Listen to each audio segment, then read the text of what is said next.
Nous y voilà. Bonjour Denis, merci pour être avec nous et pour la présentation de ton webinaire du 10 février. Je voulais tout de suite te poser la première question. Alors, le titre du webinaire, c'est la supervision des autres. De quoi vas-tu nous parler? Alors, le sujet que je voudrais aborder, c'est la question de la supervision quand elle s'élargit à d'autres publics que les publics de première destination, je dirais, qui sont généralement les psychothérapeutes, les coachs, les psychanalystes, etc., etc. Tous ces métiers qui ont déjà une histoire dans la supervision.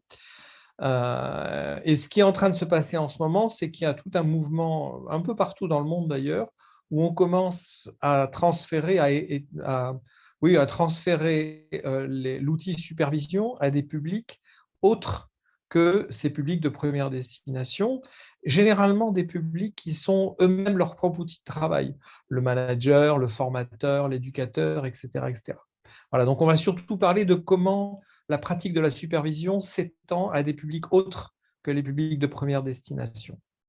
D'ailleurs, je suis en train de participer à un débat plutôt, comment dire, plutôt discuté, hein, plutôt fort, parce que il y a Discuter, une oui. partie de la communauté des coachs et des superviseurs qui dit non, non, non, non, ça veut rien, ça n'a rien à voir. La supervision, c'est pour les coachs et puis c'est tout.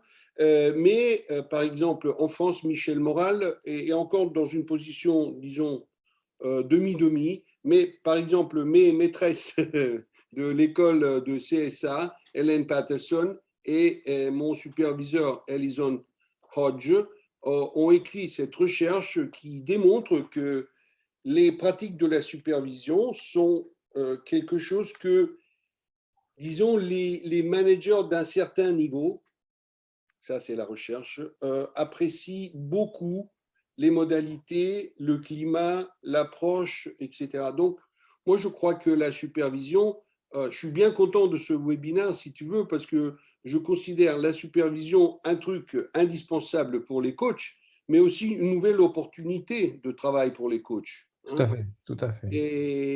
Et voilà. Alors, la deuxième question que je voulais te poser est quel intérêt peut avoir un coach à participer à un truc qui encore n'est pas parfaitement défini? Parce que, à l'apparence, Michel dit qu'il y a seulement cette recherche des Anglais là-dessus.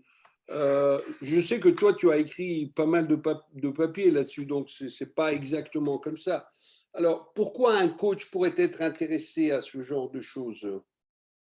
Alors, il y a plusieurs niveaux qui s'emboîtent. Le premier niveau, c'est que le coach, en étant supervisé, fait l'expérience de ce que c'est qu'être accompagné et en même temps fait l'expérience d'un processus de professionnalisation en continu. Parce qu'en réalité, la supervision des coachs est multifonction. Elle sert à prendre du recul, elle sert de travailler à sa santé professionnelle, elle sert à plein de choses, et notamment une chose, à permettre une professionnalisation en continu du coach. Faisant cette expérience-là, il devient lui-même capable d'en comprendre les enjeux dans l'accompagnement d'autres publics. Et lorsqu'il va lui-même s'ouvrir à la supervision d'autres publics comme les DRH, les managers, les éducateurs, les formateurs, il aura lui-même fait l'expérience de ce que c'est qu'être accompagné par un processus de professionnalisation continue. Ça, c'est un premier niveau. Le deuxième niveau, c'est qu'en fait, il est en train de s'installer, en tout cas en France, et je pense que ce n'est pas seulement en France, on le voit au Québec, on le voit partout, des modalités de supervision pour des publics comme les managers ou les chefs d'entreprise ou les dirigeants d'une manière générale, au travers d'outils comme le co-développement. Et on voit donc cette nouvelle modalité venir trouver sa place dans le champ de l'accompagnement en général. C'est-à-dire que le développement des compétences dans les entreprises passe par différentes modalités. Jusqu'à maintenant, le coaching occupait une place plus importante que celle qu'il devrait occuper naturellement, parce qu'en fait, on n'avait que l'outil coaching à notre disposition. Et en fait, ce qui est en train de se passer, c'est que l'outil supervision vient trouver sa place, occuper le champ qui lui revient en ce qui concerne la professionnalisation en continu de ces métiers où l'individu est lui-même son propre outil. Et donc, on va voir se développer dans les années qui viennent une modalité de supervision qui va venir occuper une grande place. Et donc, on a intérêt à la fois de se former aux outils de la supervision managériale et en même temps, les organismes comme le MCC ont intérêt à anticiper en cadrant ce champ-là de manière à être prêt quand il occupera tout ce terrain, à être un interlocuteur qui à la fois structure, organise et offre des garanties aux clients en ce qui concerne le professionnalisme de ces nouveaux accompagnants.